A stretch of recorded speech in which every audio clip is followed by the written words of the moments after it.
اللہ کے نام سے شروع کرتا ہوں جو بڑا مہربان نہایت رحم کرنے والا ہے۔ السلام علیکم۔ مناقب علی میں علامہ ابن جوزی لکھتے ہیں کہ حضرت عمر فاروق جب خلافت کی مسند پر بیٹھے تو انہوں نے یہ بات اس وقت کہی تھی کہ میں اس مشکل وقت سے اللہ تعالیٰ کی پناہ چاہتا ہوں جس کا حل کرنے کے لیے مولا علی شیر خدا میرے پاس موجود نہ ہو۔ اس کے جواب میں علامہ صاحب خود ہی لکھتے ہیں کہ ایک دفعہ قیصر روم نے چند سوالات لکھ کر مسلمانوں کے خلیفہ حضرت عمر کے پاس بھیجے۔ سوالات ایسے تھے کہ جس کا جواب روم میں بھی کسی کے پاس نہ تھا۔ ان سوالات کا مقصد مسلمانوں کو شرمندہ کرنا تھا تاکہ مسلمان اپنے دین سے متنفر ہو جائیں۔ چنانچہ مسجد نبوی میں عظیم صحابیوں کی محفل جمی تھی۔ جیسے قیصر روم کا قاصد آیا اور خط پڑھنا شروع کیا۔ خط کی تحریر کچھ یوں تھی کہ بادشاہ روم نے لکھا ہے کہ یہ خط ہے بادشاہ روم قیصر بنی الاصفر کا وقت کے خلیفہ حضرت عمر کی طرف سے ہے کہ میں نے جو سوالات لکھے ہیں مجھے اس کے جوابات بتا دیجیے گا۔ وہ کون سی چیز ہے جس کو خدا نے تخلیق نہیں کیا؟ وہ کون سی چیز ہے جو خدا کے علم میں نہیں ہے؟ وہ کون سی چیز ہے جو اللہ تعالیٰ کے پاس نہیں ہے؟ وہ کون سی چیز ہے جس کے سب بال ہی بال ہیں؟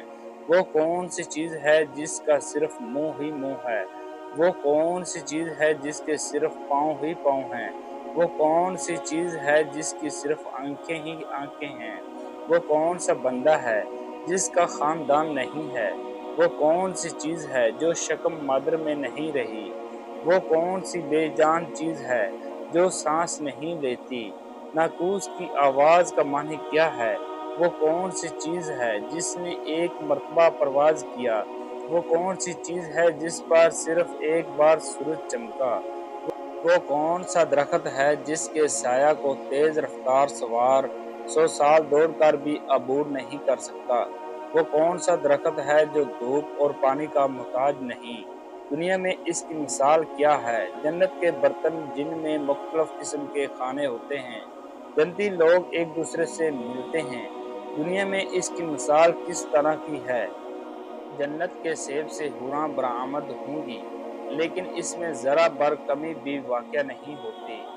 دنیا میں اس کی مثال کیا ہے؟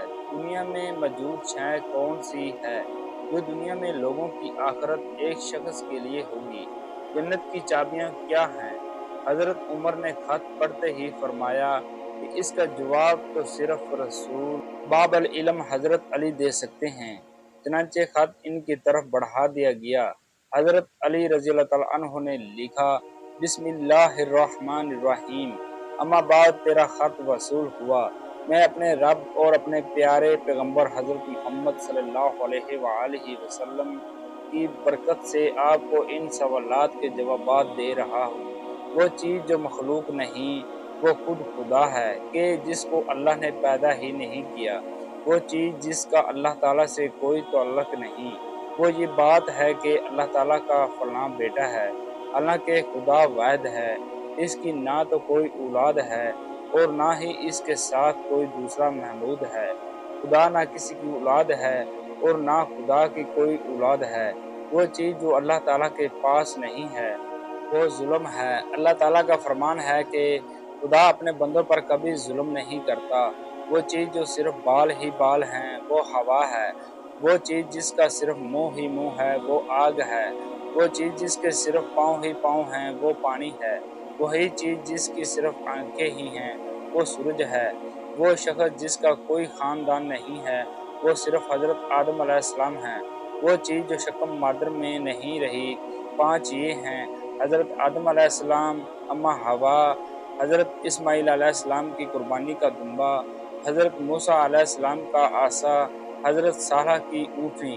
وہ بے جان چیز جو سانس لیتی ہے وہ صبح ہے۔ ناقوس کی آواز کے معنی یہ ہیں: حق ہے، حق ہے، ٹھہرو ٹھہرو، خدا عادل ہے اور وہ سچا ہے۔ کوہ طور پر وہ پرندہ جس نے ایک مرتبہ پرواز کیا ہے، براہ نیل کی سرزمین پر سورج ایک بار چمکا ہے، جس جگہ پر حضرت موسیٰ علیہ السلام نے اپنا عصا مبارک مار کر رستہ بنایا تھا، وہ درخت جس کو میں اگر تیز رفتار کے ساتھ بھی چلوں تو 100 سال تک بھی پار نہیں کر سکتا، وہ شجر توبہ کا درخت ہے جس کی شاخ جنت کے ہر محل میں جاتی ہے۔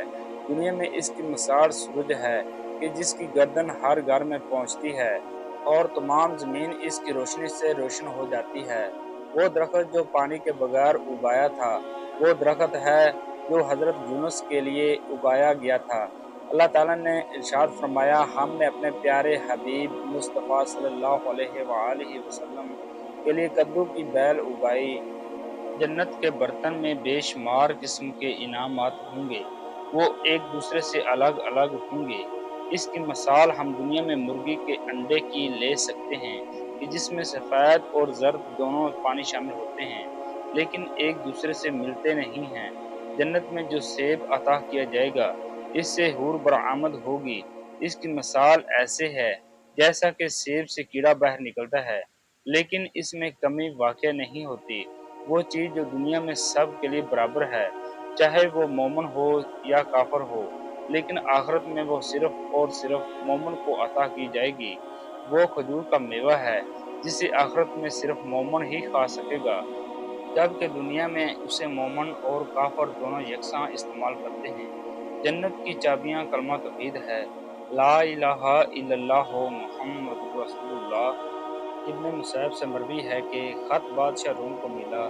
اس نے خط کو پڑھ کر کہا کہ میرے سوالات کے جواب صرف اور صرف خاندان رسول صلی اللہ علیہ وآلہ وسلم کو ہی مل سکتے ہیں۔ پھر دریافت کیا کہ یہ جواب کسی اعلیٰ ہستی نے دیے ہیں۔ ایلچی نے جواب دیا کہ ان سوالات کے جوابات مولا علی ابن ابی طالب، جس کو حضرت محمد صلی اللہ علیہ وآلہ وسلم نے علم کا خزانہ کہا ہے، اس شخصیت نے یہ جواب دیے ہیں۔ یہ خط پڑھنے کے بعد قیصر روم نے حضرت علی کو خط لکھا کہ مجھے آپ کا ارسال کیا ہوا خط مل گیا ہے۔ وہ پڑھ کر مجھے یقین ہو گیا ہے کہ آپ اہل بیت نبوت ہیں اور رسالت کا قیمتی خزانہ ہیں۔ آپ ہی حقیقی شجاعت اور علم کے وارث ہیں۔ قیصر روم نے اپنے دوسرے خط میں لکھا ہے کہ میری یہ خواہش ہے کہ آپ مجھے مذہب اور دین کی مزید معلومات بھیجیں۔ میں خاص طور پر روح کی وضاحت چاہتا ہوں، جس کا ذکر خدا تعالیٰ نے اپنی کتاب قرآن مجید میں کیا ہے۔ اے نبی، لوگ روح کے بارے میں تجھ سے پوچھتے ہیں تو انہیں بتا دو کہ روح میرے پروردگار کا امر ہے۔ یہ روح کیا چیز ہے؟ مولا علی شیر خدا رضی اللہ تعالیٰ عنہ نے جواباً خط میں یہ لکھا کہ اما بعد، روح ایک نورانی نقطہ ہے اور ایک غیر مرئی مخلوق ہے جس کو اللہ نے اپنی قدرت کاملہ سے پیدا فرمایا ہے اور اپنے خاص خزانے سے نکال کر اپنی ملکیت میں رکھا ہوا ہے، اور یہی روح ہی اصل میں ہر چیز کا سبب زندگی ہے، اور ہر زی روح جاندار کے پاس ایک وقت مقررہ تک امانت ہے۔